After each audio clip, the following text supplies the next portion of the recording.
दोस्तों, अफ्रीका के गांधी कहे जाने वाले नेल्सन मंडेला को शांति के दूत के रूप में जाना जाता है। रंग भेद के खिलाफ लड़ाई लड़ने में नेल्सन मंडेला के योगदान को कोई भुला नहीं सकता। महात्मा गांधी की तरह अहिंसा के रास्ते पर चलने वाले मंडेला ने रंग भेद के खिलाफ लड़ाई लड़ते हुए 27 साल जेल में काटे थे। नवंबर 2009 में संयुक्त राष्ट्र महासभा ने रंग भेद विरोधी संघर्ष में उनके योगदान को देखते हुए उनके सम्मान में उनके जन्मदिन 18 जुलाई को मंडेला दिवस के रूप में घोषित किया था और तब से ही हर साल उनके जन्मदिन के दिन मंडेला दिवस मनाया जाता है। मंडेला का जन्म 18 जुलाई 1918 को मेवेजो ईस्टर्न केप दक्षिण अफ्रीका संघ में गेडला हेनरी मफाकेनिस्वा और उनकी तीसरी पत्नी नेक्यूफी नेस्केनी के साथ हुआ था। ये अपनी माँ नोस्केनी की प्रथम और पिता की सभी संतानों में 13 भाइयों में तीसरे थे। मंडेला के पिता हेनरी मवेजो कस्बे के जनजातीय सरदार थे। स्थानीय भाषा में सरदार के बेटे को मंडेला कहते थे, जिससे उन्हें उनका उपनाम मंडेला मिला। जेल में बिताए थे 27 साल। 1943 में पहले अफ्रीकी नेशनल कांग्रेस के कार्यकर्ता बनने के बाद मंडेला ANC यूथ लीग के संस्थापक बने थे। इसके बाद मंडेला ने वकालत की पढ़ाई की और अपने साथी ओलिवर टोम्बो के साथ जोहान्सबर्ग में वकालत करने लगे थे।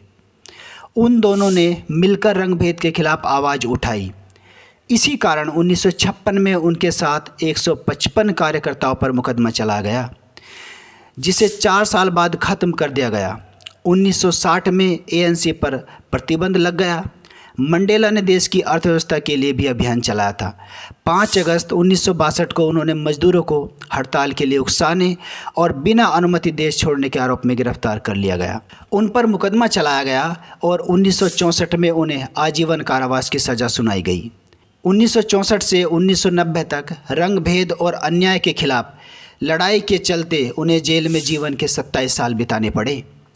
उन्हें रॉबिन द्वीप के कारागार में रखा गया था, जहां उन्हें कोयला खनिक का काम करना पड़ता था। इस दौरान उन्होंने गुप्त रूप से अपनी जीवनी लिखी।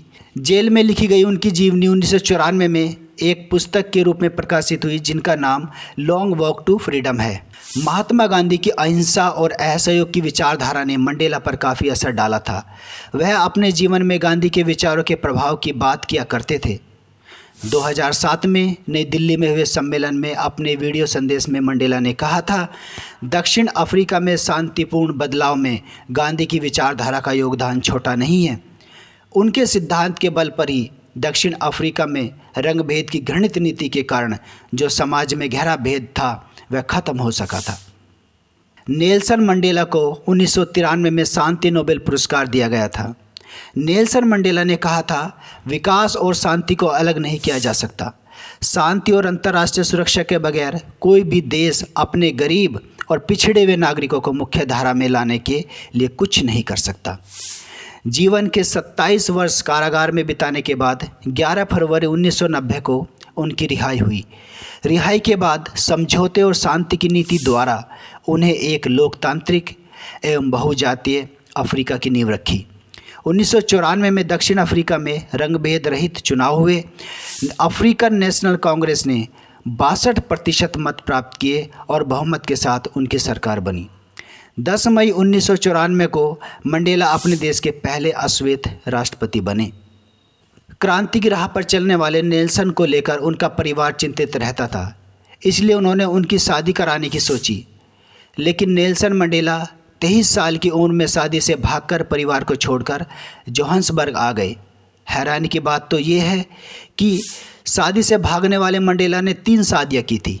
उन्होंने पहली शादी अक्टूबर 1994 को अपने मित्र व सहयोगी वॉल्टर सिसुलू की बहन इवलिन मेज से की थी। 1961 में मंडेला पर देशद्रोह का मुकदमा चलाया गया, परंतु उन्हें अदालत ने निर्दोष पाया। इसी मुकदमे के दौरान उनकी मुलाकात अपनी दूसरी पत्नी नोमजामोविनी मेडिकीजाला से हुई। 1998 में अपने 80वें जन्मदिन पर उन्होंने ग्रेस मेकल से विवाह किया। नेल्सन मंडेला के विचार, जब तक काम किया न जाए वो असंभव ही लगता है। बड़े गर्व की बात कभी न गिरने में नहीं है, बल्कि हर बात गिर कर उठने में है। शिक्षा सबसे बड़ा हथियार है जिसका इस्तेमाल दुनिया को बदलने के लिए किया जा सकता है। एक अच्छा दिमाग और एक अच्छा दिल हमेशा से विजय जोड़ी रहे हैं। आप किसी व्यक्ति से जिस भाषा को वह समझता है उसमें बात करें तो बात उसकी समझ में आती है, लेकिन अगर आप उससे उसकी मातृभाषा में बात करें तो वह बात उसके दिल में जाती है।